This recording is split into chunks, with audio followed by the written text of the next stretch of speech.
അങ്ങനെ ഐ ലീഗിലെ അടുത്ത സീസണിലെ ക്ലബ്ബ് ഏത് എന്നുള്ള കാര്യത്തിൽ തീരുമാനമായിരിക്കുന്നു. മറ്റാരുമല്ല, കൊൽക്കത്ത വമ്പന്മാരായിട്ടുള്ള മുഹമ്മദൻ ആണ് അടുത്ത സീസണിൽ ISL കളിക്കാൻ പോവുക.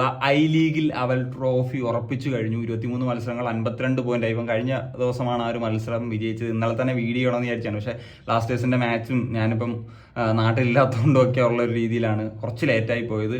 ഏതാണെങ്കിലും ശ്രീനിധി ആയിരുന്നു അവർക്കൊരു കോമ്പറ്റീഷൻ കൊടുത്തത്. എന്നാൽ അതൊക്കെ മറികടന്നുകൊണ്ട് തന്നെ ഒരു ആധിപത്യത്തോടു കൂടി തന്നെ ഐ ലീഗ് വിൻ ചെയ്ത് അവർ ISLലേക്ക് മുന്നേറുന്നു എന്നുള്ളൊരു കാര്യത്തിലേക്കാണ് എത്തുന്നത്. ഇതോടുകൂടി അടുത്തൊരു സീസണിലേക്ക് വരുമ്പോൾ ഇന്ത്യൻ സൂപ്പർ ലീഗിൽ 3 കൊൽക്കത്ത ക്ലബ്ബുകൾ, 6 കൊൽക്കത്ത ഡെർബികൾ എന്നിവ നമുക്ക് കാണാൻ സാധിക്കും എന്നുള്ളതും ഏറ്റവും വലിയ പ്രത്യേകതയാണ്. കൊൽക്കത്തൻ ഫാൻസ് ഭയങ്കര ഹാപ്പിയാണ്.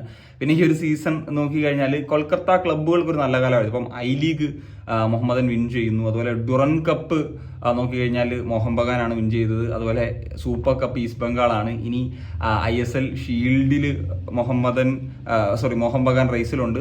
അതുപോലെ തന്നെ ട്രോഫിയും വേണമെങ്കിൽ ഇത് ചെയ്യാം. അപ്പം കൊൽക്കത്തൻ ആധിപത്യമാകുമോ എന്നുള്ളതൊക്കെ നമുക്ക് നോക്കി കാണേണ്ട ഒരു കാര്യം തന്നെയാണ്. ഏതായാലും നമുക്ക് മുഹമ്മദനിലേക്ക് തന്നെ തിരിച്ചു വരുന്നൊരു സമയത്ത് അവരുടെ റഷ്യൻ പരിശീലകനായിട്ടുള്ള ആൻഡ്രേ ചെർണിഷോവ് എന്ന് പറയുന്ന പരിശീലകൻ, അദ്ദേഹത്തിന്റെ അണ്ടറിലാണ് ഇപ്പോൾ മുഹമ്മദൻ ഈ ഒരു ട്രോഫി വിന്നിങ് മൊമെന്റിലേക്ക് എത്തുന്നത്. ഇദ്ദേഹം മുമ്പ് ഇന്ത്യയിൽ വർക്ക് ചെയ്തിട്ടുണ്ട്, മുഹമ്മദിൽ തന്നെ 21-22 വർഷം.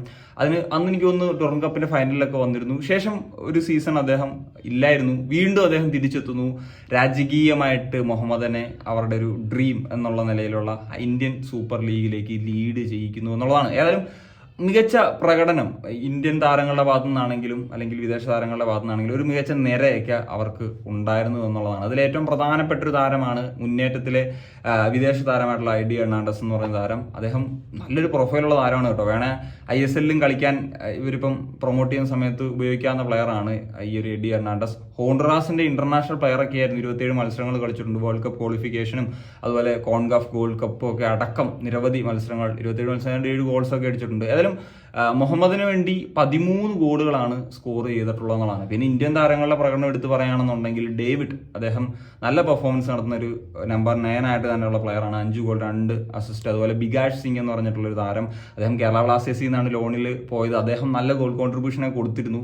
ലോണിൽ നിന്ന് തിരിച്ച് KBFCയിൽ എത്തിക്കഴിഞ്ഞാൽ ബ്ലാസ്റ്റേഴ്സിന് ഉറപ്പായിട്ട് ഒരു മുതൽക്കൂട്ടാകും.